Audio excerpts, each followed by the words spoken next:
माँ दुर्गा की दूसरी शक्ति की पावन कथा। माँ दुर्गा की 9 शक्ति का दूसरा स्वरूप ब्रह्मचारिणी का है। यहाँ ब्रह्मा का अर्थ तपस्या से है। माँ दुर्गा का यह स्वरूप भक्तों और सिद्धों को अनंत फल देने वाला है। इनकी उपासना से तप, त्याग, वैराग्य, सदाचार और संयम की वृद्धि होती है।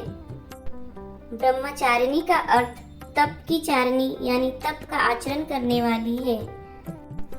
देवी का यह रूप पूर्ण ज्योतिर्मय और अत्यंत भव्य है।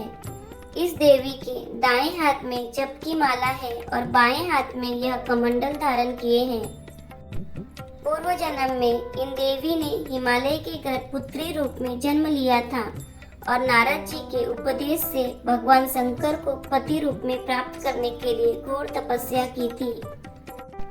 इस कठिन तपस्या के कारण इन्हें तपस्चारिणी अर्थात ब्रह्मचारिणी नाम से अभिहित किया गया। 1000 वर्ष तक इन्होंने केवल फल फूल खाकर बिताए और 100 वर्षों तक केवल जमीन पर रहकर साग पर निर्वाह किया। कुछ दिनों तक कठिन उपवास रखे और खुले आकाश के नीचे वर्षा और धूप के घोर कष्ट सहे। 3000 वर्षों तक टूटे हुए बेलपत्र खाए। इसके बाद तो उन्होंने सूखे हुए बेलपत्र खाना भी छोड़ दिए। कई हजार वर्षों तक निर्जल और निराहार रहकर तपस्या करती रही। पत्तों को खाना छोड़ देने के कारण ही इनका नाम अपर्णा पड़ गया। कठिन तपस्या के कारण देवी का शरीर एकदम छिन्न हो गया। देवता, ऋषि, सिद्धगण, मुनि सभी ने ब्रह्मचारिणी की तपस्या को अभूतपूर्व पुण्य कृत्य बताया, सराहना की और कहा, हे देवी, आज तक किसी ने इस तरह की कठोर तपस्या नहीं की। यह तुम्ही से ही संभव थी।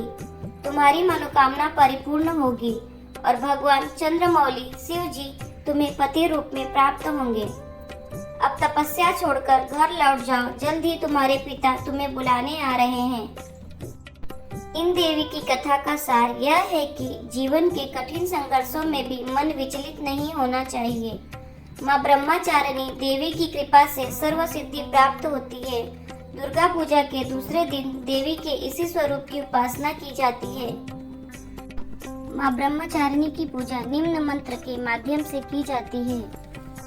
दधानाकर पद्म्याभ्याम अक्षमाला कमंडलू देवी प्रसीदतु मयि ब्रह्मचारिणी उत्तमा।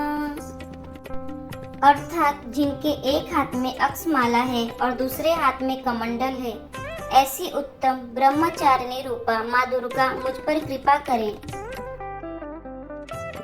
बोलो श्री अम्बे मात की जय। हर हर महादेव।